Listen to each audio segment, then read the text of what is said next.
Enterrei meu marido sozinha ontem. Nossos filhos não vieram. Miguel estava em uma convenção de negócios em Miami e Beatriz tinha ingressos para um show que ela simplesmente não podia perder. As cadeiras vazias ao meu lado na capela falavam mais alto que qualquer consolo do padre. Hoje, enquanto limpo o armário de Antônio, encontrei seu testamento e tomei uma decisão que mudará nossas vidas para sempre. Mas antes de continuar, confira se você já está inscrito no canal e escreva nos comentários. De onde você está assistindo este vídeo? Adoramos saber até onde nossas histórias estão chegando. O funeral de Antônio foi às 10 da manhã, um horário que ele teria aprovado. Meu marido sempre dizia que os compromissos importantes deveriam ser pela manhã, quando a mente ainda está fresca. Cheguei meia hora antes, vestida com o terno preto que comprei especialmente para a ocasião. O agente funerário me recebeu com um sorriso educado, mas seus olhos traíam seu desconforto quando percebeu que eu estava sozinha. A senhora gostaria de aguardar mais alguns minutos, senhora Oliveira? Talvez os outros convidados estejam a caminho. Não, respondi. Podemos começar no horário marcado. Sentei-me na primeira fileira, olhando para o caixão de madeira escura, onde descansava o corpo do homem que compartilhou minha vida por 42 anos. As flores ao redor eram brancas demais, perfumadas demais. Antônio teria preferido algo mais simples. Tirei o celular da bolsa e verifiquei as mensagens mais uma vez. Miguel havia enviado um texto curto às 7h. Desculpe, mãe. Não consegui remarcar a reunião. Te ligo depois. Beatriz, nem isso. Sua última mensagem era de 2 dias atrás. Mãe, não sei se consigo ir. Comprei ingressos para aquele show que te falei há meses. Entende, né? Não, eu não entendia. Como alguém escolhe um show de música em vez do último adeus ao próprio pai? O padre chegou e me perguntou se deveríamos esperar mais alguém. Não, somos só eu e ele agora, como sempre foi no final. A cerimônia foi breve. As palavras do padre soavam ocas, genéricas. Ele mal conhecia Antônio. Falou sobre paz, descanso eterno e a bondade de Deus. Não mencionou como Antônio acordava cedo todos os domingos para fazer pão caseiro, ou como ele guardava recortes de jornal com histórias que achava que eu gostaria de ler. Não falou sobre como ele nunca se aposentou de verdade, continuando a consertar coisas para os vizinhos, mesmo quando suas mãos começaram a tremer. Quando terminou, o agente funerário se aproximou novamente. A senhora deseja alguns minutos a sós? Assenti, incapaz de falar. Quando todos saíram, levantei-me e caminhei até o caixão. Antônio parecia estar dormindo, mas seu rosto não tinha a expressão serena que eu conhecia tão bem. A maquiagem funerária o transformava em um estranho. Passei a mão sobre seu cabelo, o único gesto de despedida que consegui oferecer. Eles não vieram, Antônio, sussurrei. Seus próprios filhos. No cemitério, fui a única a observar o caixão descer à terra. O vento frio de junho batia em meu rosto, e as nuvens pareciam prometer chuva. Apropriado, pensei. Até o céu está de luto. Joguei uma rosa sobre o caixão e fiquei ali, sozinha, enquanto os funcionários do cemitério esperavam pacientemente a alguns metros de distância. Eu sabia que eles queriam terminar o serviço, mas não conseguia me afastar. Sair dali significava aceitar que Antônio estava realmente morto e que nossos filhos não se importaram o suficiente para se despedir. De volta para casa, o silêncio era ensurdecedor. A casa onde criamos nossos filhos, onde construímos nossa vida, agora parecia grande demais, vazia demais. A poltrona de Antônio na sala, gasta pelo uso de décadas, os chinelos dele ainda perfeitamente alinhados ao lado. O controle remoto no braço da cadeira, exatamente onde ele o deixou na última vez. Sentei-me à mesa da cozinha e abri uma garrafa de vinho. Não o barato que normalmente comprávamos, mas um dos especiais que guardávamos para ocasiões. Que ocasião poderia ser mais importante que esta? Servi uma taça e levantei em um brinde silencioso. Enquanto bebia, peguei meu celular novamente. Por hábito, abri o Instagram. Não era uma usuária frequente, mas seguia meus filhos para acompanhar suas vidas, já que eles raramente ligavam. A primeira publicação me fez engasgar com o vinho. Era de Beatriz, postada há 2 horas, uma selfie dela com 3 amigas, todas sorrindo amplamente com taças de mimosa na mão. A legenda dizia: dia perfeito com minhas meninas. Brunch de domingo. Amizade verdadeira. O dia do funeral do pai dela. O dia perfeito. Rolei um pouco mais e lá estava uma postagem de Miguel. Uma foto do campo de golfe banhado pelo sol da Flórida. Fechando negócios no paraíso, a vida é boa demais. Fechei o aplicativo e deixei o celular cair sobre a mesa. Minhas mãos tremiam, mas não era de tristeza. Era algo diferente.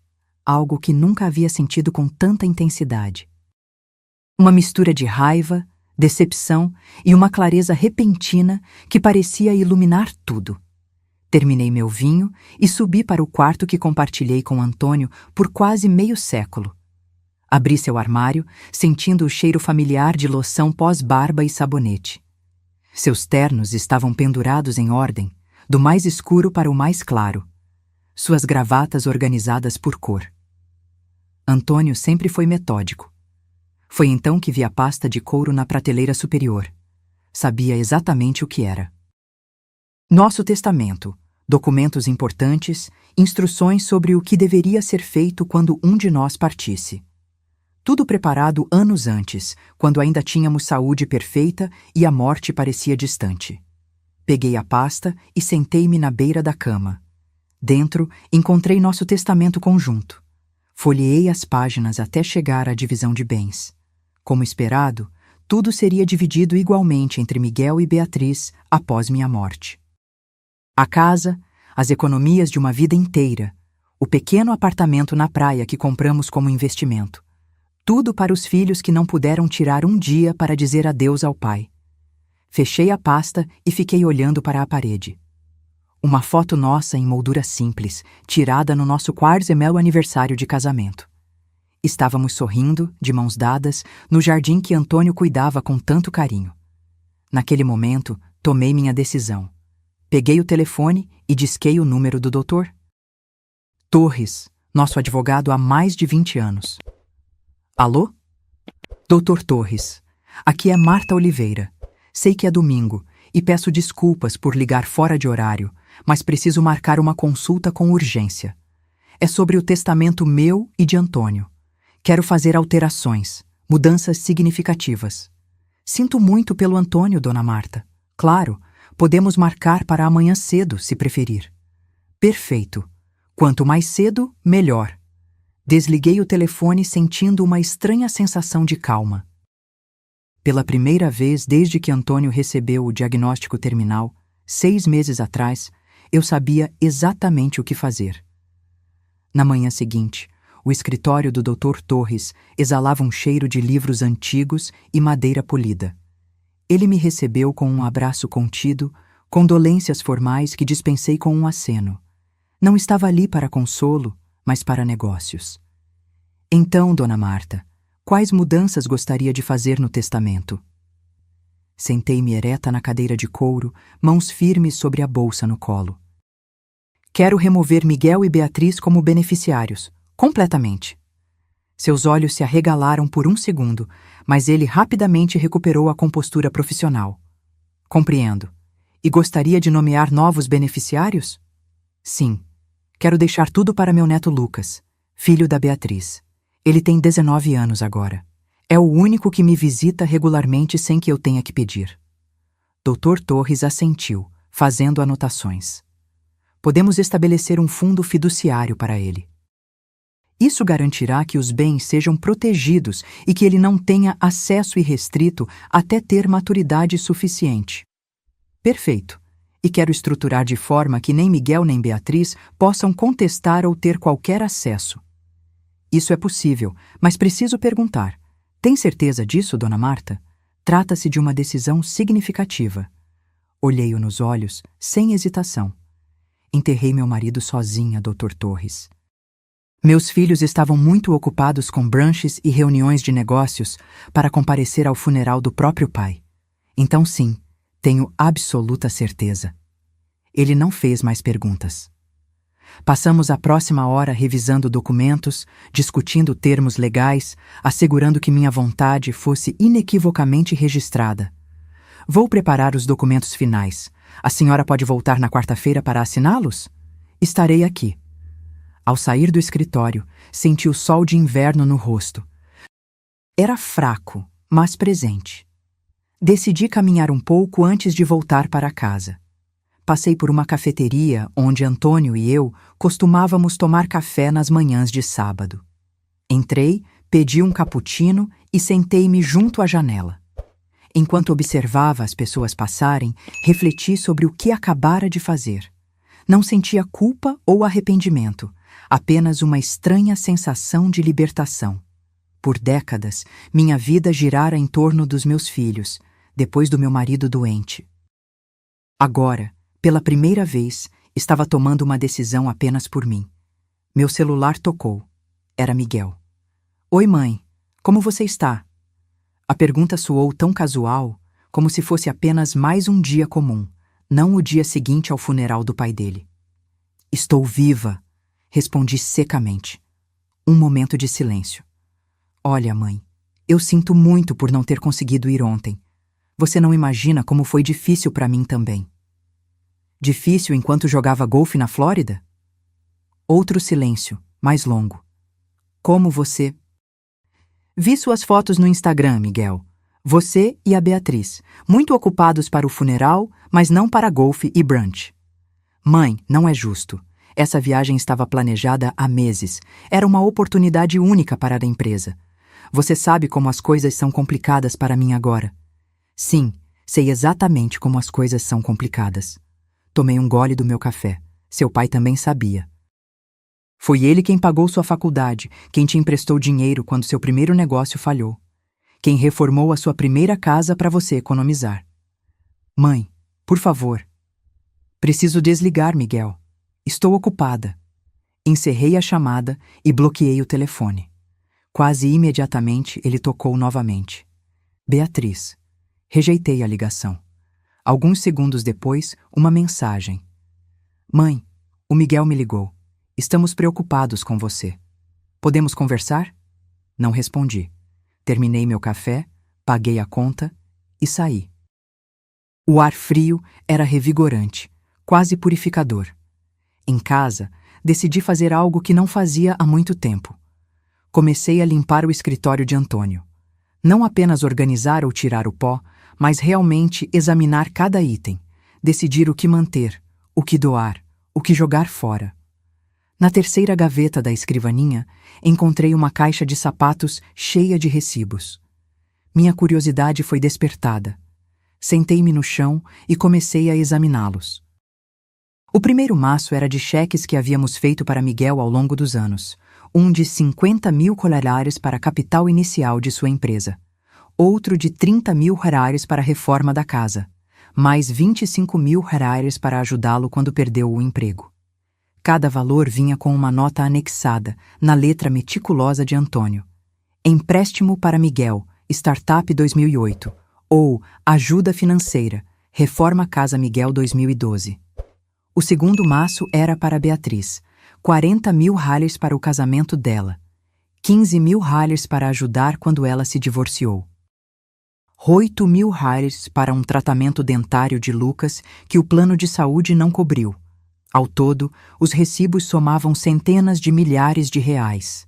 Dinheiro que nunca foi devolvido, que sempre foi dado sob o pretexto de família se ajuda. Dinheiro de nosso suado trabalho de décadas, das horas extras de Antônio na fábrica, dos bolos que eu vendia nos fins de semana para complementar a renda. O mais revelador não eram os valores, mas os padrões. A frequência com que eles ligavam quando precisavam de algo. A rapidez com que desapareciam depois de receber ajuda. As promessas de visitas que raramente se concretizavam. Guardei os recibos de volta na caixa e a coloquei sobre a mesa. Evidência tangível de décadas de generosidade unilateral. Continuei a limpar, encontrando mais lembranças. Fotos antigas das crianças, cartões do Dia dos Pais feitos à mão, os últimos de mais de 20 anos atrás. O relógio que demos a Miguel quando ele se formou, devolvido discretamente quando ganhou um mais caro. Quando terminei, já era noite. O escritório estava organizado, as memórias catalogadas. Fiz um jantar simples, apenas para mim, pela primeira vez em quase meio século, e sentei-me à mesa da cozinha. O telefone tocou novamente. Era Lucas. Vovó? É o Lucas. Oi, meu filho. Minha voz automaticamente suavizou. Acabei de saber sobre o vovô. A mãe não me contou que o funeral era ontem. Sua voz estava embargada. Sinto muito por não ter estado lá com você. Uma lágrima escorreu pelo meu rosto, a primeira desde o funeral. Não é sua culpa, querido. Posso passar aí amanhã depois da faculdade? Queria me despedir dele do meu jeito. Claro, Lucas. Vou fazer aquele bolo de cenoura que você gosta. Depois de desligar, sentei-me na varanda com uma taça de vinho, observando as estrelas aparecerem no céu escuro. Pensei em Antônio, em como ele sempre dizia que as estrelas eram nossos ancestrais olhando por nós. Estou fazendo a coisa certa, Antônio? Perguntei ao céu. É o que você faria? Não houve resposta, claro. Mas de alguma forma eu sabia que ele aprovaria. Antônio sempre valorizou mais as ações do que as palavras, a lealdade mais do que as promessas. Lucas era o único que demonstrava essas qualidades agora. Fui dormir naquela noite com uma sensação de paz que não sentia desde antes da doença de Antônio. A cama ainda parecia grande demais, o quarto vazio demais, mas eu tinha um plano. E pela primeira vez em muito tempo, estava tomando as rédeas da minha própria vida. Lucas chegou na tarde seguinte, carregando um pequeno buquê de margaridas, as favoritas de Antônio. Observei-o pela janela enquanto ele se aproximava da porta, seu andar lento, ombros ligeiramente curvados. Ele não tinha a postura imponente do pai, nem a beleza chamativa da mãe. Era um rapaz quieto, com olhos gentis que lembravam os de Antônio. Abri a porta antes que ele batesse. Oi, meu filho. Ele me abraçou com força, o tipo de abraço que diz mais do que palavras. Ficamos assim por um momento, compartilhando nossa dor. Vovó, me desculpe, eu deveria ter estado aqui. Você está agora, respondi, afastando-me para olhá-lo. E isso é o que importa. Entramos e Lucas colocou as flores em um vaso na mesa da sala. Seus olhos percorreram o ambiente, parando na poltrona vazia de Antônio. Parece estranho ele não estar aqui, disse baixinho. Assenti, incapaz de falar por um momento. Fiz seu bolo favorito. Vamos tomar um café? Na cozinha, Lucas sentou-se no mesmo lugar onde sempre se sentava quando vinha nos visitar. Desde criança, aquela cadeira era dele. Serviu bolo e café, e por um tempo ficamos em silêncio confortável. Como você está, vovó? De verdade. Olhei para ele, surpresa com a pergunta direta. Meus próprios filhos raramente perguntavam como eu estava de verdade. Estou descobrindo como viver sem ele, respondi honestamente. É como aprender a andar de novo. Lucas assentiu compreensivo. Vocês estavam juntos há tanto tempo. 45 anos, mais tempo do que fiquei sem ele. Minha mãe disse que você não está atendendo às ligações dela.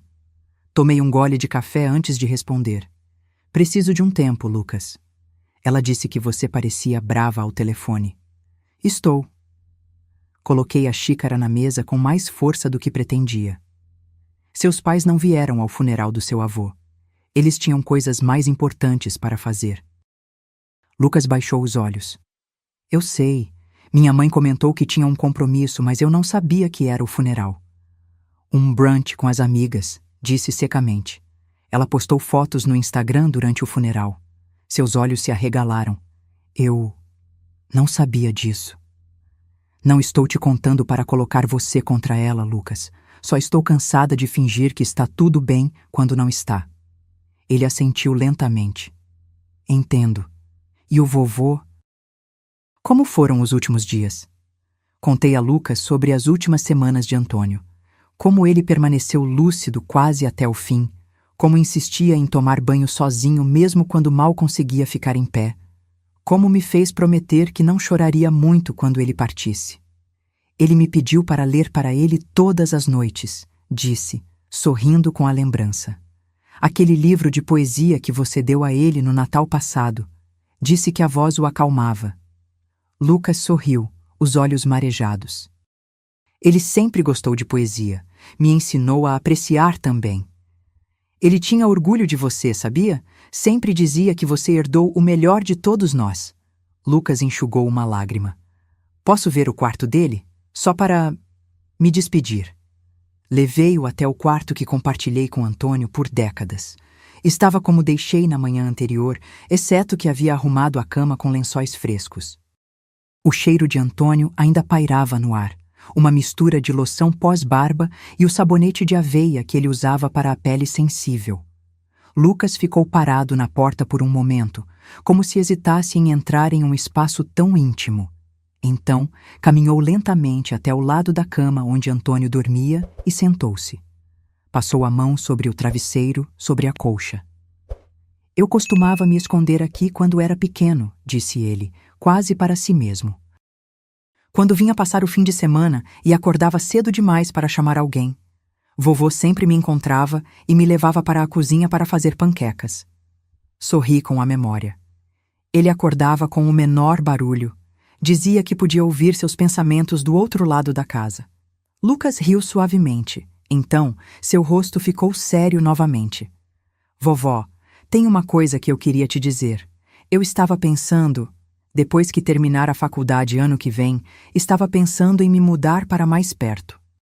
Talvez até, se você não se importar, ficar aqui por um tempo, para ajudar com a casa, sabe? Senti algo se aquecer dentro de mim.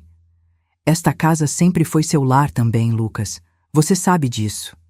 Ele assentiu, olhando ao redor. Tem muitas memórias aqui. Não quero que elas se percam. Naquele momento, tive certeza de que estava tomando a decisão certa com o testamento. Lucas entendia o valor das coisas, não apenas o valor monetário, mas o valor emocional, o peso das histórias que tornavam uma casa um lar. Depois que ele foi embora, prometi mostrar-lhe os álbuns de fotos na próxima visita. Sentei-me na varanda e observei seu carro se afastar. O sol começava a se pôr, pintando o céu de laranja e rosa, as cores favoritas de Antônio. Meu telefone tocou novamente. Era Beatriz. Desta vez, atendi. Mãe, finalmente! Estou tentando falar com você há 2 dias. Estive ocupada, Beatriz. Ocupada? Mãe, estamos preocupados.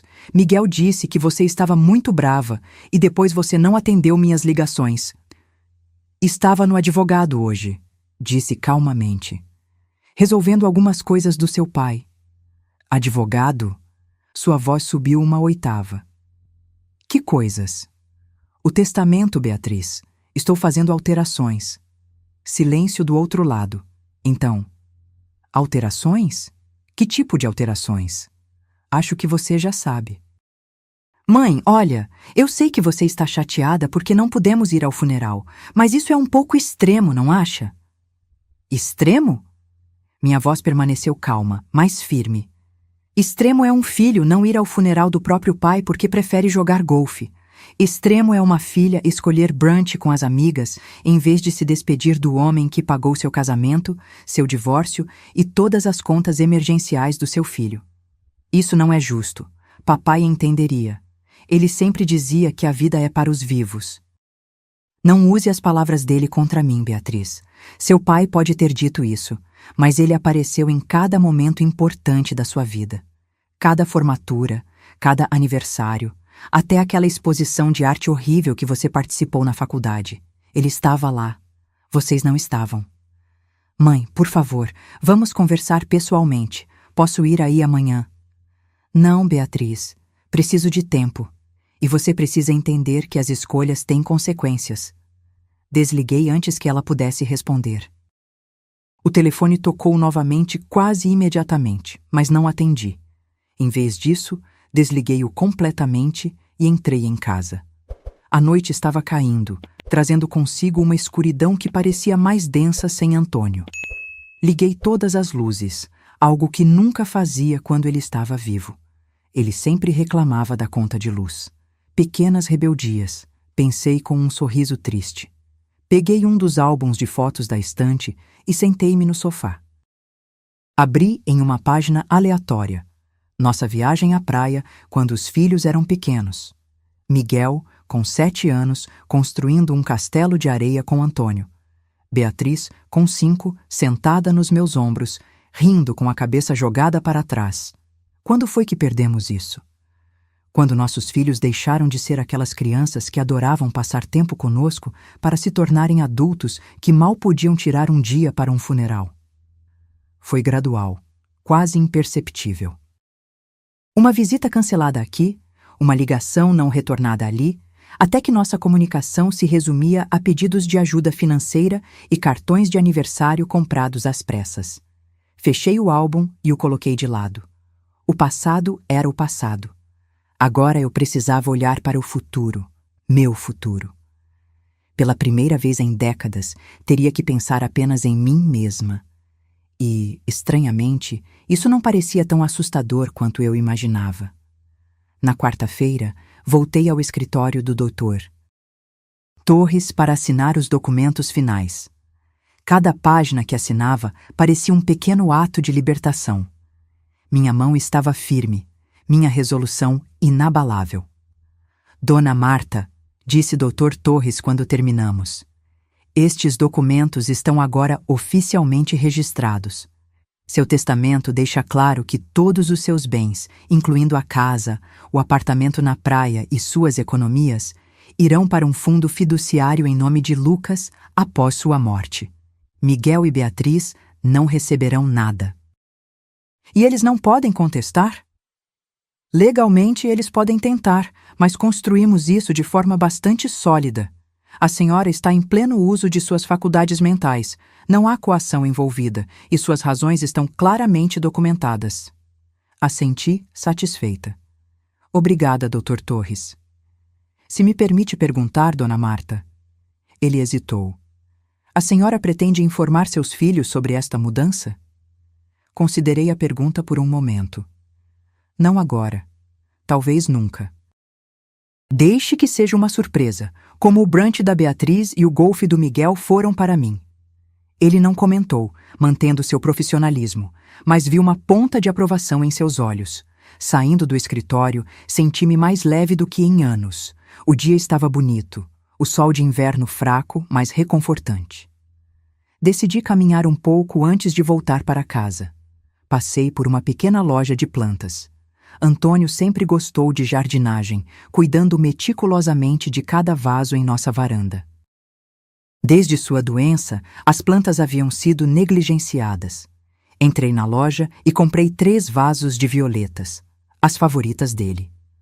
Em casa, coloquei-as na varanda e as reguei cuidadosamente.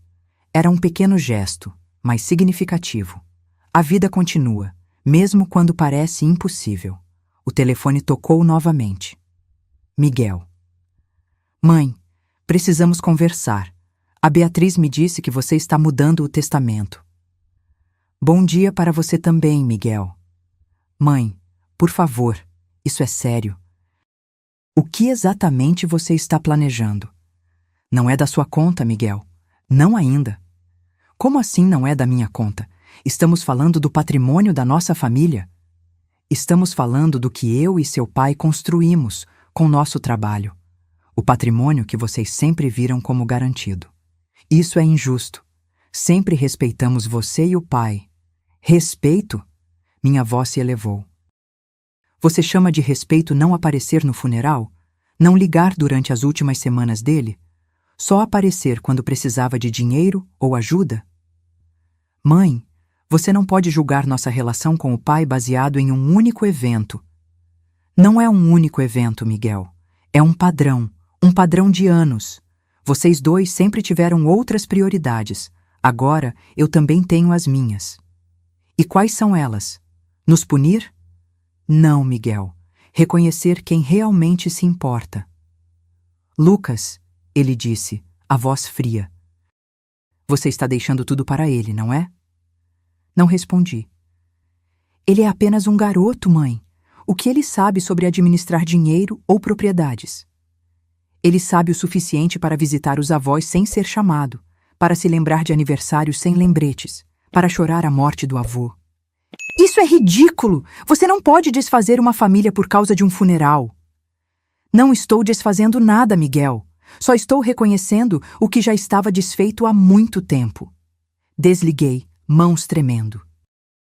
Não de nervosismo, mas de uma espécie de fúria controlada que nunca havia sentido antes. Era como se décadas de frustrações reprimidas finalmente encontrassem vazão. Naquela noite, não consegui dormir. Fiquei deitada, olhando para o lado vazio da cama, pensando em Antônio. O que ele diria sobre tudo isso? Lembrei-me de uma conversa que naquela noite não consegui dormir. Fiquei deitada olhando para o lado vazio da cama, pensando em Antônio. O que ele diria sobre tudo isso? Lembrei-me de uma conversa que tivemos semanas antes de sua morte. Ele estava fraco, mas lúcido, sentado na cadeira junto à janela, enquanto o sol da tarde banhava seu rosto magro. Marta, ele disse, voz rouca pela doença. Você se lembra do que meu pai dizia sobre herança? Assenti. O pai de Antônio, um homem simples do interior, tinha poucas posses, mas muita sabedoria. Que herança não é apenas o que você deixa, mas para quem você deixa, respondi. Exato. Antônio sorriu fracamente. Passei a vida tentando construir algo para nossos filhos, mas talvez... Ele fez uma pausa, respirando com dificuldade. Talvez devêssemos pensar melhor sobre isso. Na época, achei que era apenas divagação de um homem enfrentando sua mortalidade. Agora, parecia profético. Levantei-me, incapaz de suportar mais o silêncio do quarto. Fui até a cozinha e fiz um chá. Enquanto a água fervia, percebi algo. Pela primeira vez desde a morte de Antônio, não me sentia completamente perdida. A raiva, a decisão sobre o testamento, a clareza repentina sobre meus filhos, tudo isso me dava um propósito. Na manhã seguinte, fui surpreendida por batidas fortes na porta. Eram quase 9 horas. Quando abri, Beatriz estava parada na entrada, bem vestida como sempre, cabelo perfeitamente arrumado, maquiagem impecável. Mas seus olhos estavam vermelhos. Mãe, ela disse, entrando sem esperar convite. Precisamos conversar. Fechei a porta lentamente. Bom dia para você também, Beatriz. Ela parou no meio da sala, olhando ao redor como se procurasse mudanças. Seus olhos pousaram nas violetas na varanda. Plantas novas? Sim. Papai teria gostado, ela disse em uma tentativa óbvia de estabelecer conexão. Sim, ele teria, respondi simplesmente, mantendo distância emocional. Beatriz suspirou e sentou-se no sofá. Mãe, o Miguel me contou sobre a conversa de vocês, sobre o testamento. Imaginei que sim. Você não pode estar falando sério, mudar tudo agora, depois de tantos anos. Por que não? É meu direito. Mas é injusto, somos seus filhos. E o que isso significa exatamente, Beatriz? Ter o mesmo sangue? Porque ultimamente parece que só significa aparecer quando precisam de algo. Ela recuou como se tivesse sido esbofeteada. Isso é horrível, mãe. Nós te amamos, sempre amamos você e o pai. Amor são ações, Beatriz. Não palavras, não intenções, ações. Um erro, mãe. Cometemos um erro ao não ir ao funeral. Estávamos em choque, não sabíamos como lidar. Em choque enquanto postava fotos de brunch no Instagram? Minha voz permaneceu calma, mas cortante. Em choque enquanto bebia mimosas com as amigas? Seu rosto empalideceu. Você viu isso? Vi. Assim como vi todas as desculpas ao longo dos anos. Os aniversários esquecidos, as visitas canceladas, as ligações não retornadas. Não é justo comparar tudo isso. Temos nossas próprias vidas, nossos trabalhos, nossas famílias. E nós não éramos parte dessas vidas, Beatriz. Só éramos convenientes quando precisavam de algo. Ela começou a chorar, lágrimas escorrendo pelo rosto perfeitamente maquiado. Por favor, mãe, não faça isso, não nos puna assim. Não estou punindo ninguém, estou reconhecendo a realidade. E o Lucas? Por que ele merece tudo e nós nada? Porque ele esteve presente. Porque ele se importa verdadeiramente, não apenas quando precisa de dinheiro ou favores. Ele é um menino. Mal saiu da adolescência. Como pode administrar uma casa, um apartamento? Ele aprenderá, como seu pai e eu aprendemos. Beatriz enxugou as lágrimas, sua expressão mudando de tristeza para algo mais calculado. Isso não vai ficar assim, mãe. Vamos contestar. Façam o que acharem necessário. O testamento está em ordem. Você está nos tirando o que é nosso por direito. Não, Beatriz. Estou finalmente reconhecendo que vocês perderam esse direito há muito tempo. Ela levantou-se bruscamente. Isso é sobre dinheiro para você? Porque podemos te ajudar financeiramente. Se for isso... Ri, um som seco e sem humor. Vocês realmente não entendem, não é? Nunca foi sobre dinheiro. Era sobre respeito, sobre reconhecimento, sobre amor verdadeiro. E vocês falharam nesses quesitos muito antes do funeral. Beatriz pegou a bolsa, mãos tremendo. Você vai se arrepender disso, mãe. Quando estiver sozinha, sem ninguém para te ajudar, vai perceber o erro que cometeu.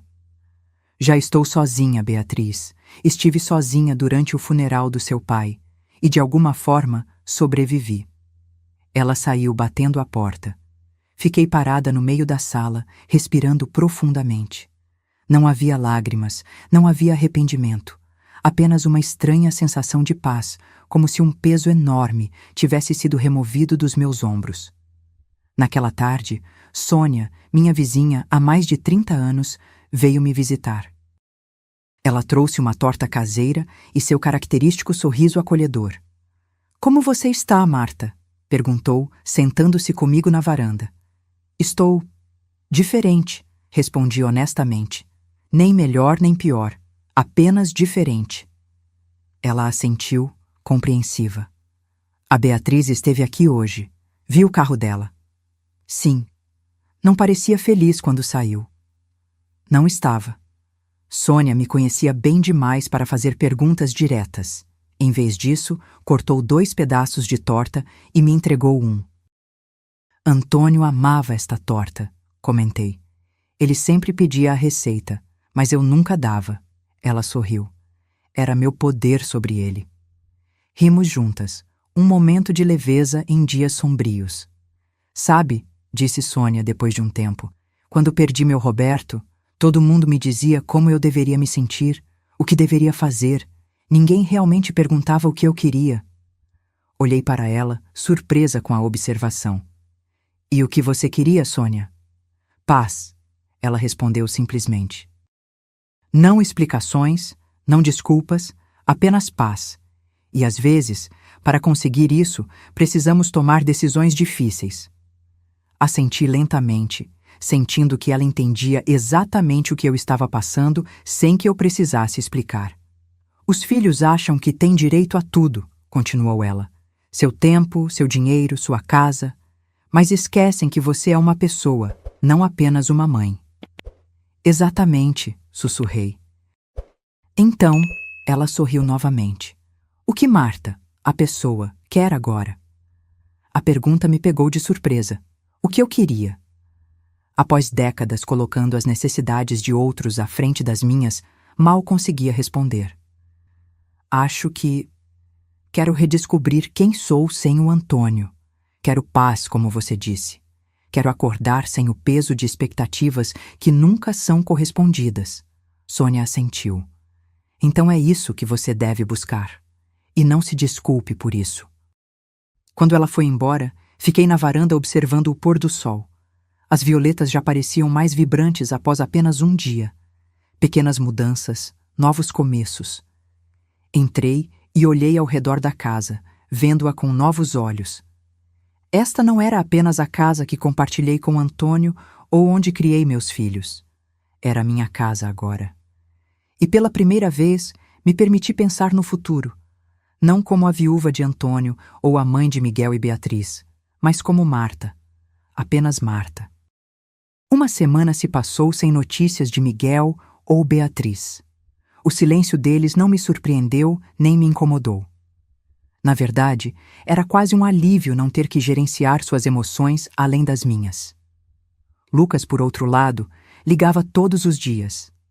Breves conversas, nada forçado, apenas para saber como eu estava. Ele não mencionou seus pais, e eu não perguntei. Algumas feridas precisam de tempo para cicatrizar, se é que cicatrizariam. No domingo de manhã, decidi fazer algo que não fazia há anos. Peguei a caixa de pinturas no armário do corredor, soprei a poeira acumulada e a levei para a varanda. Antes de conhecer Antônio, antes dos filhos, antes de tudo, eu pintava. Nada profissional, apenas aquarelas simples que me davam prazer. Como tantas outras coisas, abandonei essa paixão quando as responsabilidades da vida adulta tomaram conta. Ocasionalmente, ao longo dos anos, pegava os pincéis novamente, mas sempre havia algo mais urgente para fazer. Um filho doente, uma conta a pagar, uma casa para limpar. Agora, com todo o tempo do mundo, redescobri o prazer de misturar cores, de observar a água e o pigmento dançarem no papel. Comecei com algo simples. As violetas na varanda, suas pétalas delicadas contra o fundo verde. Estava tão absorta em minha pintura que não percebi a chegada de um carro até ouvir a porta bater. Olhei para cima e vi Miguel caminhando em direção à casa.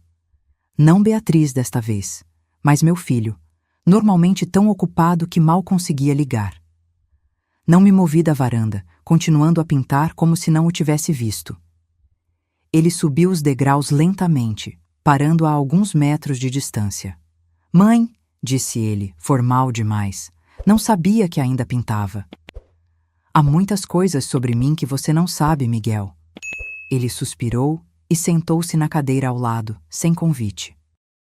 "Podemos conversar como adultos?" Coloquei o pincel no pote de água. "Estou ouvindo." "Consulte outro advogado, mãe.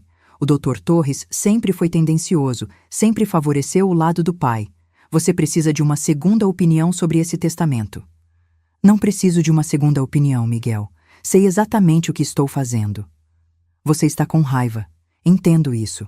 Nós decepcionamos você e o pai, mas esta não é a forma de resolver as coisas. Não estou tentando resolver nada. Estou apenas garantindo que meus bens vão para alguém que valoriza mais do que seu valor monetário." Ele franziu a testa. "O que isso significa?"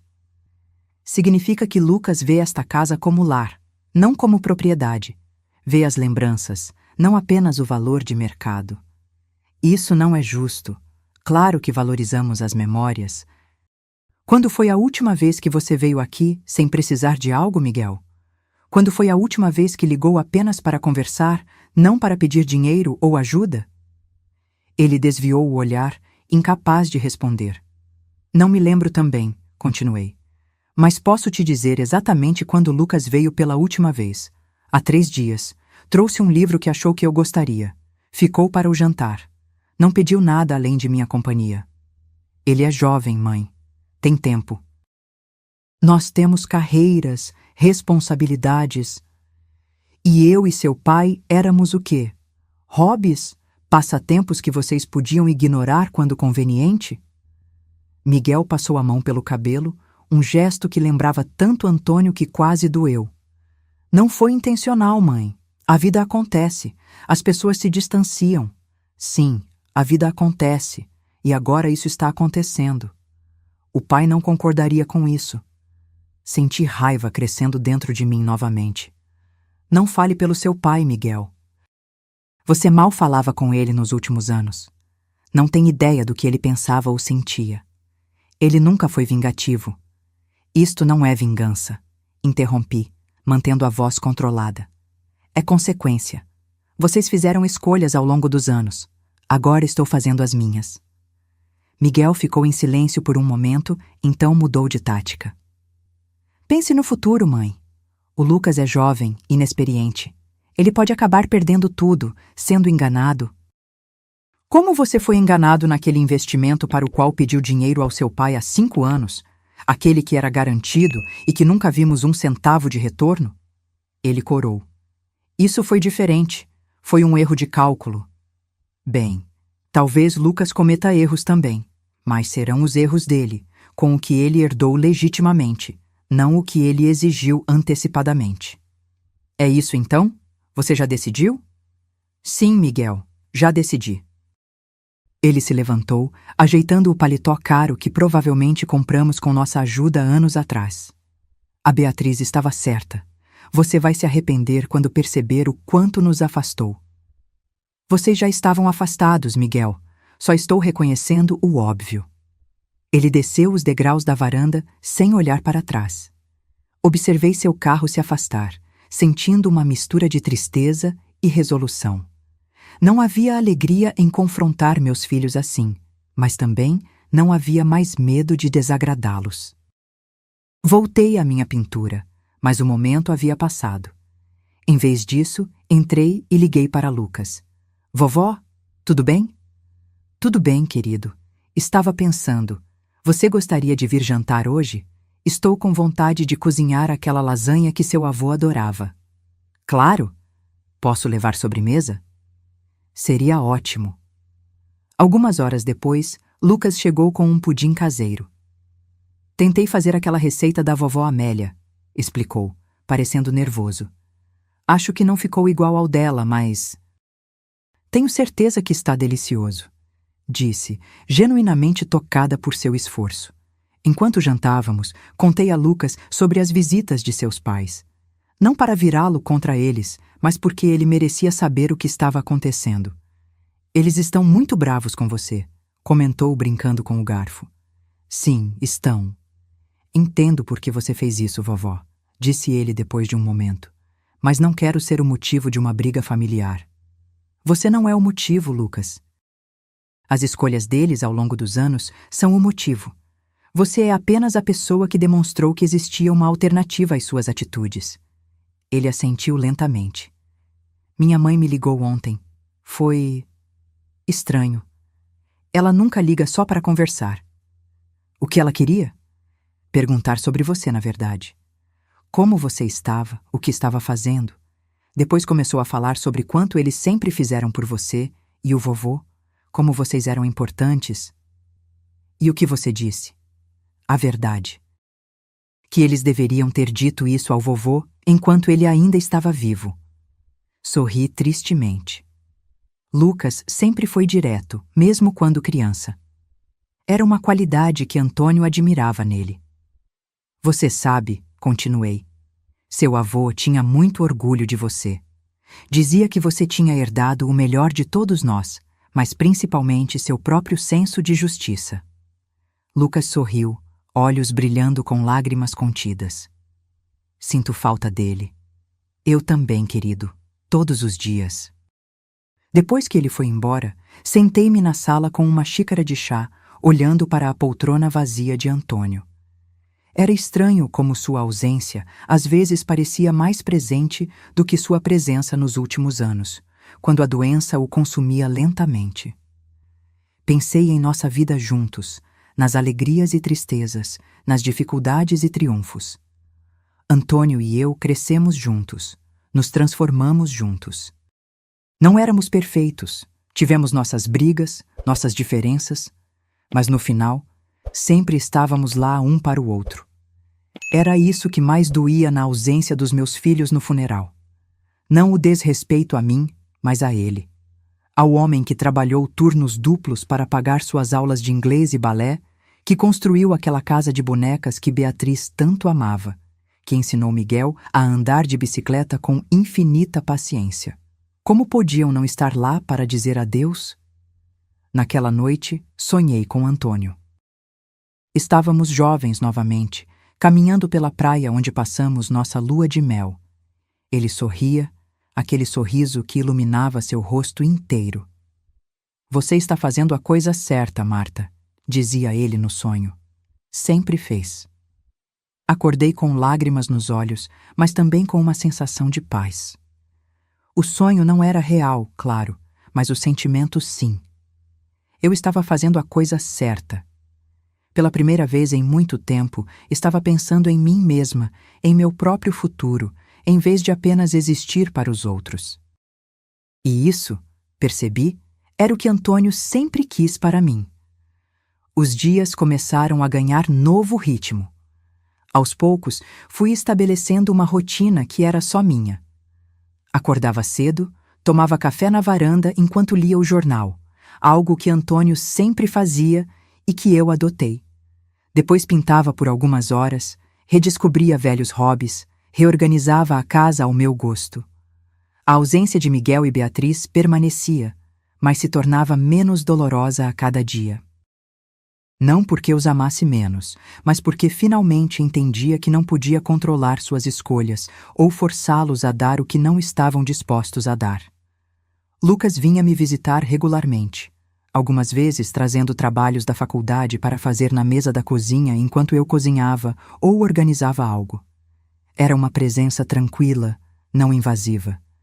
Ele não tentava preencher o espaço de Antônio, apenas criava seu próprio espaço na casa e na minha vida. Sônia também se tornou uma presença mais constante. Começamos a caminhar juntas pela manhã, duas viúvas enfrentando uma nova fase da vida. Às vezes conversávamos sobre nossos maridos, às vezes sobre filhos, mais frequentemente sobre nós mesmas, nossos sonhos antigos, nossos novos planos. Sempre quis conhecer o norte da Itália, comentou ela durante uma de nossas caminhadas. Roberto prometeu me levar quando se aposentasse, mas então veio o diagnóstico. Antônio e eu tínhamos planos para Portugal, respondi. Ele queria conhecer a aldeia onde os avós nasceram. E por que não vamos? Perguntou ela de repente. Nós duas? No próximo ano, talvez? A ideia me pegou de surpresa, mas quanto mais pensava, mais atraente parecia. Você está falando sério? Completamente. Estamos vivas, Marta. Temos saúde, algum dinheiro guardado. Por que não? Por que não, de fato? A ideia de viajar sem Antônio teria parecido impensável meses atrás. Agora parecia possível. Não para esquecer ou substituir nossas memórias, mas para criar novas. Vou pensar sobre isso, prometi, e realmente o fiz. Em casa, peguei o envelope de documentos de viagem que Antônio havia começado a organizar antes de adoecer. Mapas, artigos sobre pequenas aldeias portuguesas, até um livro para aprender frases básicas em português. Ele havia planejado tudo com seu cuidado meticuloso. Folheando aqueles documentos, não sentia a dor esmagadora que esperava. Em vez disso, senti uma espécie de continuidade, como se pudesse levar adiante algo que ele valorizava. Meu telefone tocou, interrompendo meus pensamentos. Era um número desconhecido. Alô?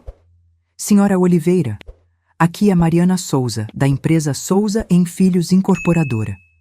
Franzi a testa confusa. Sim? Estamos interessados em discutir uma possível proposta para sua propriedade na Rua das Acácias. Demorei um momento para processar. Era meu endereço. Minha casa não está à venda, respondi firmemente. Entendo, senhora. Mas gostaríamos de apresentar uma oferta que acredito ser muito atrativa. Estamos desenvolvendo um novo condomínio naquela área e sua propriedade é estratégica para nossos planos. Como conseguiu meu número? Perguntei, súbita desconfiança crescendo. Uma pausa. Foi indicado por um conhecido comum, Miguel Oliveira. Senti como se tivesse levado um soco no estômago. Meu próprio filho havia dado meu contato a incorporadores imobiliários? Sem meu consentimento? Sinto muito, não tenho interesse. Por favor, não me ligue novamente. Desliguei antes que ela pudesse responder. Minutos depois, o telefone tocou novamente. Era Miguel. Mãe, a Mariana da Souza em Filhos te ligou? Sim, Miguel. Como você pôde? Mãe, escuta, eles estão oferecendo um valor incrível pela casa, muito acima do mercado. Você poderia comprar um apartamento menor, mais fácil de manter, e ainda sobraria dinheiro para você e a Beatriz dividirem? Completei, a raiva crescendo. Não é assim. Estou pensando em você. Aquela casa é grande demais, dá muito trabalho, tem escadas. Não é adequada para alguém da sua idade. Minha idade, repeti lentamente. Eu tenho 68 anos, Miguel, não 98. E esta casa foi construída pelo seu pai. Cada centímetro dela tem nossa história. História não paga contas, mãe. Seja prática. Este é um bom negócio. Não, Miguel. Este é você tentando conseguir sua parte da herança antecipadamente, já que sabe que não vai receber nada depois. Silêncio do outro lado da linha. Como você pôde? Continuei, a voz tremendo não de fraqueza, mas de raiva. Como pôde tentar vender a casa do seu pai pelas minhas costas, menos de 2 meses após sua morte? Não é assim. É exatamente assim. E isto só confirma que tomei a decisão certa sobre o testamento. Mãe. Não me ligue novamente, Miguel. Não até que esteja pronto para se desculpar sinceramente. Não só comigo, mas com a memória do seu pai. Desliguei, mãos tremendo. Sentei-me pesadamente no sofá, tentando processar o que acabara de descobrir. Havia ingenuidade da minha parte, percebi. Achei que eles estavam bravos porque eu mudara o testamento, porque escolhera Lucas, mas era mais básico que isso. Eles queriam o dinheiro, a propriedade, os bens materiais. Não as memórias, não o legado emocional, não o respeito pelo que construímos. Apenas os ativos financeiros. A dor dessa realização era aguda, mas também libertadora. Confirmava, além de qualquer dúvida, que minha decisão fora correta. Liguei para Dr. Torres. Dona Marta, como posso ajudá-la? Preciso adicionar uma cláusula ao testamento. Quero garantir que minha casa não possa ser vendida por pelo menos 10 anos após minha morte. Quero que permaneça na família, que seja usada, vivida, não apenas convertida em dinheiro. Podemos fazer isso. Quer que eu prepare os documentos para assinar amanhã? Por favor. E Dr. Torres, tem como garantir que Miguel e Beatriz não possam me colocar como incapaz? Tenho medo que tentem assumir minhas finanças antes que eu parta. Vou preparar uma documentação completa, atestando sua sanidade mental atual. Também posso sugerir que faça exames médicos regulares para documentar sua capacidade. E podemos designar o Lucas como seu representante legal, caso ocorra algo que a impeça de tomar decisões. Sim, por favor. Todos esses passos. Após desligar, senti-me estranhamente calma. Havia algo libertador em encarar a realidade por completo, sem ilusões. Miguel e Beatriz não eram monstros, apenas pessoas egoístas que viam a família como uma fonte de recursos, não de amor. E eu não precisava mais fingir que era diferente. Na tarde seguinte, Lucas apareceu sem avisar. Parecia perturbado. Vovó, o que está acontecendo? Minha mãe me ligou chorando, dizendo que você está sendo manipulada, que está doente. Suspirei. Entre, querido. Temos muito o que conversar. Levei-o para a varanda e contei tudo. O testamento, as reações de Miguel e Beatriz, a tentativa de Miguel de vender a casa sem meu conhecimento. Eles acham que estou ficando senil, concluí. Que não posso tomar minhas próprias decisões. Isso é ridículo. Você está mais lúcida que todos nós juntos. Eles estão desesperados, Lucas, e pessoas desesperadas fazem coisas desesperadas. Ele parecia genuinamente perturbado. O que posso fazer para ajudar? Apenas continue sendo você mesmo. É tudo que preciso. Ele assentiu, então hesitou. Vovó, tem uma coisa. Não queria contar, mas acho que você deveria saber. Minha mãe me ofereceu dinheiro para te convencer a mudar de ideia sobre o testamento. Senti como se todo o ar tivesse sido sugado dos meus pulmões. Quanto? 20% do valor da casa e do apartamento na praia. Disse que seria meu adiantamento da herança. Balancei a cabeça incrédula. E o que você disse? Disse que ela deveria ter vergonha de si mesma, que o vovô ficaria enojado. Lágrimas brotaram em meus olhos. Sinto muito que você tenha sido colocado no meio disso. Não sinta. Não foi você quem me colocou aqui. Naquela noite, depois que Lucas foi embora, senti uma determinação renovada. Não permitiria que tentassem me diminuir ou me fazer duvidar da minha própria mente. Não deixaria que destruíssem o que Antônio e eu construímos apenas por ganância. Peguei um álbum de fotos e comecei a percorrer as páginas lentamente. Fotos antigas dos primeiros anos de casamento. Miguel bebê nos braços de Antônio. Beatriz em seu primeiro dia de aula. Férias na praia, aniversários, formaturas. Por muito tempo vivi pelas memórias, pela ilusão da família que fomos um dia.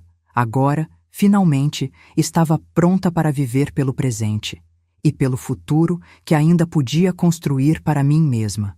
O outono chegou trazendo dias mais curtos e noites mais frias.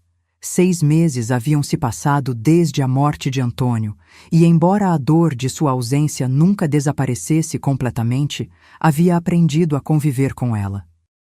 Não mais como um peso esmagador, mas como uma presença constante, quase reconfortante. A situação com Miguel e Beatriz permanecia tensa. Após a descoberta da tentativa de vender minha casa, cortei comunicação direta com eles. Tudo passava por Dr. Torres agora, uma precaução que ele mesmo sugeriu. Ainda recebia ocasionalmente mensagens de texto, variando de súplicas emocionais a acusações veladas de insanidade. Não respondia a nenhuma. Lucas continuava presente, uma constante em minha nova vida. Ele havia começado seu último ano na faculdade de engenharia e frequentemente trazia projetos e trabalhos para fazer em minha casa. Penso melhor aqui, dizia. É mais tranquilo que o dormitório. Eu suspeitava que era mais sua forma de me fazer companhia sem parecer óbvio, mas apreciava o gesto. Em uma tarde de sábado particularmente bonita, Lucas apareceu com um pacote grande e desajeitado nos braços. O que é isso? Perguntei curiosa. Um presente. Ele sorriu, colocando o pacote no chão da varanda. Abra. Desembrulhei cuidadosamente o pacote e encontrei uma pintura emoldurada. Era uma aquarela da nossa varanda, com as violetas que plantei em primeiro plano e, ao fundo, a silhueta de um homem olhando para o jardim. Inconfundivelmente Antônio, com sua postura característica. Lucas, sussurrei, tocando a imagem delicadamente. Você pintou isso? Sim. Não sabia se você ia gostar. Nunca fui muito bom em arte, mas lembrei como o vovô sempre ficava nesse lugar específico da varanda todas as manhãs, olhando para o jardim antes de começar o dia. Lágrimas brotaram em meus olhos. Era verdade. Antônio tinha esse ritual. Todo dia, antes mesmo do café, ele saía para a varanda e ficava alguns minutos em silêncio, contemplando o jardim que tanto amava. É perfeito, disse, a voz embargada. Absolutamente perfeito. Pensei que poderíamos pendurá-lo na sala, sugeriu ele timidamente. Assenti, incapaz de falar. Aquele simples gesto dizia tudo o que eu precisava saber sobre Lucas, e por que ele merecia ser o herdeiro do que Antônio e eu construímos. Não era apenas o dinheiro ou a propriedade que ele valorizava, era as memórias, os pequenos detalhes que faziam nossa família ser o que era. Naquela noite, após Lucas ir embora, pendurei o quadro no lugar de honra na sala. Sentei-me no sofá e fiquei olhando para ele por um longo tempo, lembrando-me de todas as manhãs em que observei Antônio naquela exata posição, seu ritual silencioso de gratidão pelo novo dia. No dia seguinte, recebi um envelope formal do escritório do Dr. Torres. Dentro, havia uma notificação de que Miguel e Beatriz haviam oficialmente contestado minha capacidade mental e estavam solicitando uma avaliação judicial para determinação de curatela. Em termos simples, eles estavam tentando me declarar incapaz de tomar minhas próprias decisões. Meu primeiro impulso foi raiva, uma fúria ardente que me fez querer ligar para eles e dizer coisas que nunca poderia retirar. Mas respirei fundo e liguei para Dr. Torres. Já estou ciente, Dona Marta. Recebi a notificação esta manhã. O que eles podem fazer? Legalmente? Sem evidências concretas de incapacidade, muito pouco. Tenho todos os documentos que assinamos. Tenho testemunhos de sua lucidez. Temos os exames médicos recentes. Esta é uma tática desesperada. Mesmo assim, Parei, sem palavras para descrever a traição. Eu sei, é doloroso quando vem dos próprios filhos, mas não se preocupe, estamos bem preparados. Após desligar, sentei-me na cozinha, sentindo-me estranhamente calma. Havia algo quase libertador na ideia de que eles finalmente haviam mostrado suas verdadeiras intenções. Não havia mais necessidade de fingir, de manter aparências, de esperar uma reconciliação que nunca viria. Peguei o telefone e liguei para Sônia. Ainda está interessada naquela viagem à Itália? Marta? Claro! O que aconteceu? Nada. Tudo. Percebi que a vida é curta demais para esperar pelo momento perfeito. No dia seguinte, fomos a uma agência de viagens e começamos a planejar nossa viagem para o próximo verão. 2 semanas na Itália para Sônia, seguidas de uma semana em Portugal para mim, para visitar a aldeia dos antepassados de Antônio. Era um plano ousado para 2 viúvas que nunca haviam viajado sozinhas, mas a empolgação superava o medo. Quando saímos da agência, Sônia apertou meu braço gentilmente. Antônio ficaria orgulhoso de você. Acha mesmo? Tenho certeza. Ele sempre dizia que você era mais forte do que pensava. Era verdade. Antônio sempre viu em mim uma força que eu mesma não reconhecia. E agora, finalmente, estava começando a vê-la também. Na semana seguinte, recebi uma convocação oficial para comparecer a uma audiência preliminar sobre a petição de curatela. Dr. Torres me acompanharia, claro, mas ainda assim senti um frio na barriga. A ideia de enfrentar meus filhos em tribunal, de vê-los tentar me declarar incapaz, era quase insuportável. Quando contei a Lucas sobre a audiência, ele ficou furioso. Não posso acreditar que eles fariam isso. É tão baixo. É desespero, respondi, com mais calma do que sentia. Eles perceberam que não podem me manipular, então estão tentando outro caminho. Posso testemunhar a seu favor? Dizer ao juiz como você está lúcida e capaz? O Dr. Torres acha que não será necessário chegar a esse ponto, mas agradeço, querido. Ele parecia genuinamente angustiado. Sinto muito que você esteja passando por isso, vovó, especialmente depois de perder o vovô. E peguei sua mão. Sabe, Lucas, às vezes as piores situações nos mostram quem realmente somos. Perder seu avô foi devastador, mas me fez perceber que tenho mais força do que imaginava. E esta situação com seus pais, bem, pelo menos agora sei exatamente onde estou. Na manhã da audiência, vesti-me com cuidado, não como uma idosa frágil, mas como a mulher competente que era. Cabelo arrumado, maquiagem leve, meu melhor conjunto. Queria que o juiz visse não apenas que eu estava lúcida, mas que estava forte. Dr. Torres me encontrou na entrada do fórum. Pronta? Mais do que nunca. A sala de audiências era menor do que eu imaginava, mais informal. Miguel e Beatriz já estavam lá com seu advogado, um homem jovem de terno caro e expressão confiante. Evitei olhar diretamente para meus filhos, concentrando-me apenas no juiz, um homem de meia idade com olhos atentos e gentis. A audiência começou com as formalidades habituais. O advogado de Miguel e Beatriz apresentou sua argumentação, que eu estava tomando decisões irracionais após a morte de meu marido, que havia mudado drasticamente meu testamento sem motivo aparente, que estava desperdiçando meus recursos com uma viagem internacional. Doutor? Torres então apresentou nossa defesa. Meus exames médicos recentes, declarações de Sônia e outros vizinhos atestando minha capacidade e até mesmo extratos bancários mostrando como sempre administrei nossas finanças de maneira responsável. Meritíssimo, concluiu Dr. Torres. Não estamos diante de uma mulher incapaz, mas de 2 filhos descontentes com as escolhas perfeitamente lúcidas de sua mãe. O juiz assentiu, então se virou para mim. Senhora. Oliveira, gostaria de dizer algumas palavras? Não estava preparada para falar, mas de repente percebi que precisava, ser ouvida. Sim, meritíssimo. Agradeço a oportunidade. Levantei-me, ajeitei minha blusa e olhei diretamente para o juiz. Sou viúva há 6 meses. Meu marido e eu construímos uma vida juntos por mais de 4 décadas. Quando ele faleceu, enterrei-o sozinha. Meus filhos não compareceram ao funeral. Um estava em uma viagem de negócios, a outra em um brunch com amigas. Fiz uma pausa, notando que o juiz havia erguido levemente as sobrancelhas.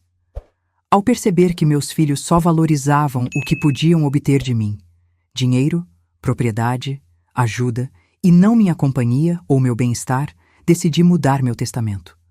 Não por vingança, mas por clareza.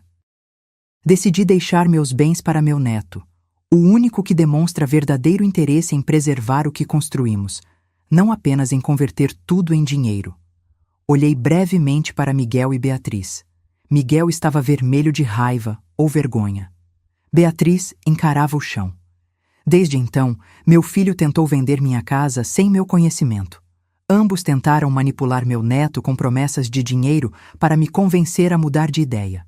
E agora, como última tentativa, querem me declarar incapaz. Não porque eu seja, mas porque sou lúcida demais para ser manipulada. Voltei meu olhar para o juiz. Tenho 68 anos, meritíssimo, não 98. Sou viúva, não incapaz. Estou de luto, não estou senil. E tenho o direito de decidir o que acontece com o que meu marido e eu construímos juntos. Um silêncio pesado tomou conta da sala quando terminei de falar. O juiz me estudou por um longo momento, então assentiu levemente. Agradeço sua franqueza, Sra. Oliveira. Depois de mais algumas formalidades e perguntas, o juiz anunciou que daria sua decisão. Foi rápido e direto. Após considerar todos os documentos e depoimentos apresentados, não encontro absolutamente nenhuma evidência de incapacidade mental ou emocional da Sra. Marta Oliveira. Pelo contrário, ela demonstrou clareza, propósito e razão em suas decisões, mesmo que estas contrariem os interesses dos peticionários. A petição de curatela é negada e determino que a Sra. Oliveira mantenha pleno controle sobre suas decisões financeiras e pessoais. Ele olhou diretamente para Miguel e Beatriz antes de concluir. Aconselho fortemente que respeitem as escolhas de sua mãe, por mais que discordem delas. Quando saímos do tribunal, senti um peso enorme sendo levantado dos meus ombros. Dr. Torres sorriu, satisfeito. Foi exatamente como esperávamos. Eles não tinham caso. Obrigada por tudo, doutor. A senhora foi muito eloquente lá dentro. Impressionante. Sorri, sentindo uma confiança que não experimentava há anos. Apenas disse a verdade. No caminho para casa, decidi fazer um desvio. Pedi ao taxista que parasse em um pequeno parque onde Antônio e eu costumávamos caminhar nos finais de semana. Sentei-me em nosso banco favorito, aquele com vista para o lago, e deixei as emoções do dia finalmente emergirem. Não chorei de tristeza, mas de alívio, de finalidade. Era como se um ciclo tivesse se fechado. A batalha que temia tanto havia acontecido, e eu sobrevivi. Mais que isso, venci. Conseguimos, Antônio, sussurrei para o vento. Protegemos o que construímos. Naquele momento, senti uma paz que não experimentava desde antes da doença de Antônio.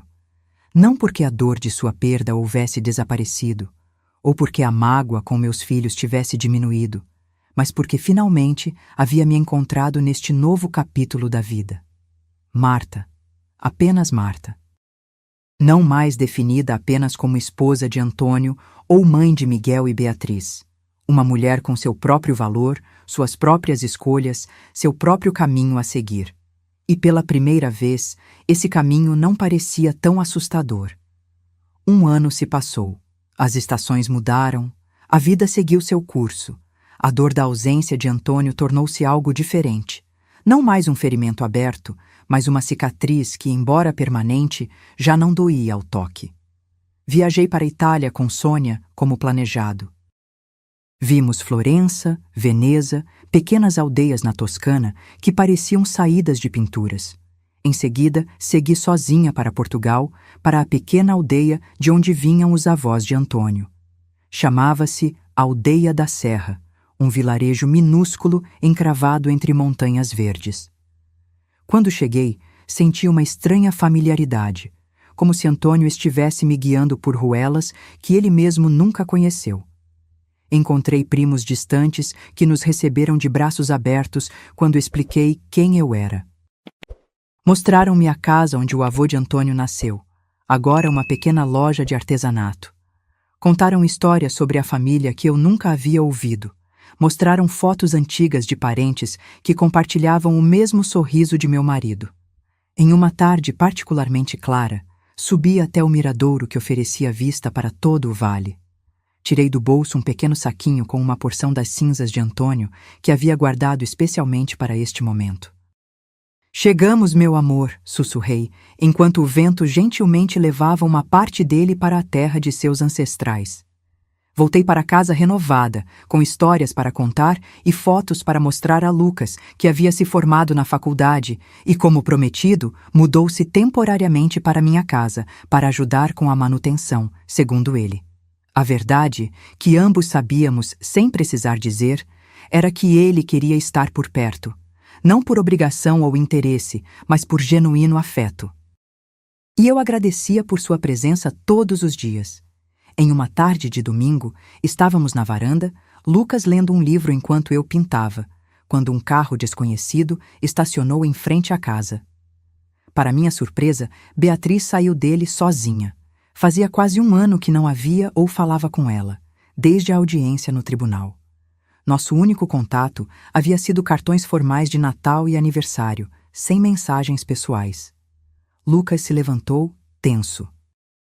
Quer que eu peça para ela ir embora? Não, respondi, colocando o pincel de lado. Vamos ver o que ela quer. Beatriz subiu os degraus da varanda hesitantemente, como se temesse ser expulsa. Estava diferente, mais magra, com olheiras visíveis, cabelo menos arrumado que o habitual. Mãe, ela disse, voz baixa, posso falar com você, a sós? Olhei para Lucas, que assentiu. Estarei lá dentro se precisar, disse ele, lançando um olhar de advertência para sua mãe antes de entrar. Indiquei a cadeira vazia ao meu lado. Sente-se. Ela obedeceu, mãos inquietas no colo. Por um momento, nenhuma de nós falou. O silêncio era preenchido apenas pelo canto dos pássaros e pelo farfalhar das folhas. Você parece bem, ela finalmente disse. A viagem foi boa? Então ela sabia da viagem. Provavelmente Lucas havia contado. Foi maravilhosa. Conheci parentes do seu pai em Portugal. Eles têm o mesmo sorriso dele.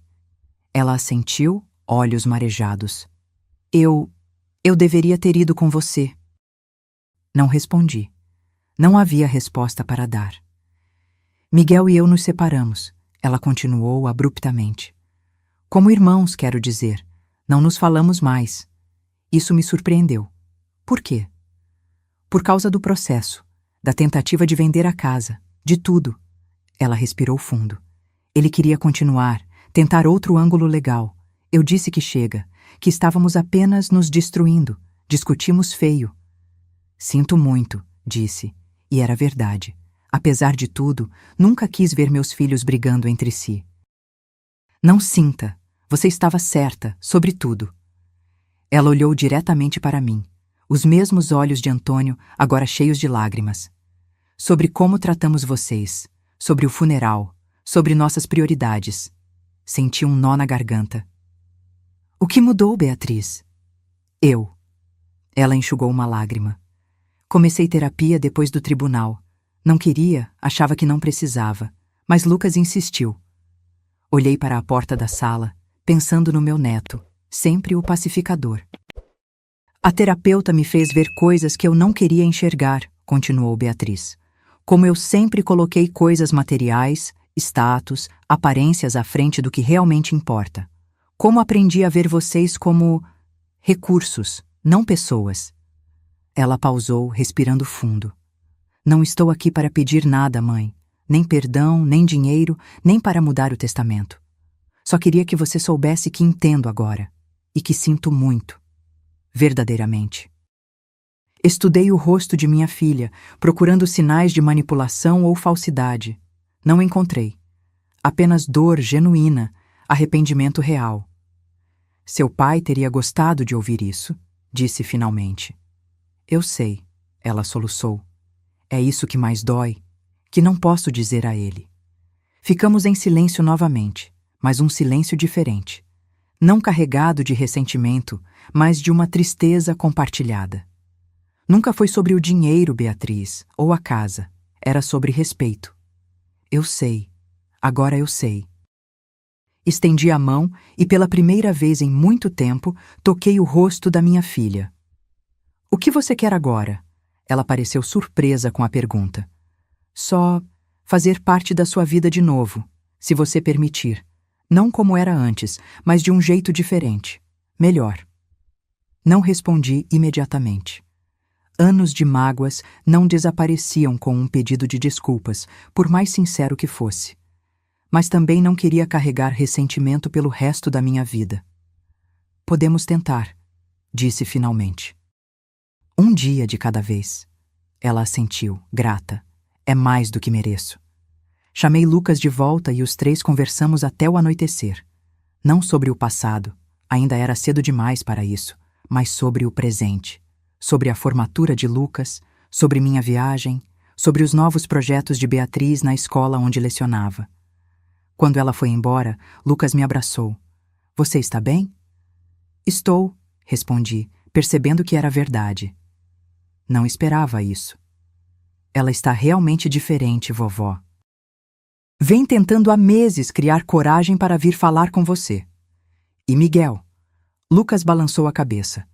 Ele ainda está... Bem, ainda é o Miguel. Assenti, compreendendo. Algumas pessoas mudam, outras não. E estava tudo bem. Nas semanas seguintes, Beatriz começou a visitar regularmente. No início eram encontros breves e um pouco desconfortáveis. Gradualmente, tornaram-se mais naturais. Nunca voltaríamos ao que éramos antes. Muita água havia passado sob a ponte. Mas estávamos construindo algo novo, talvez até mais honesto.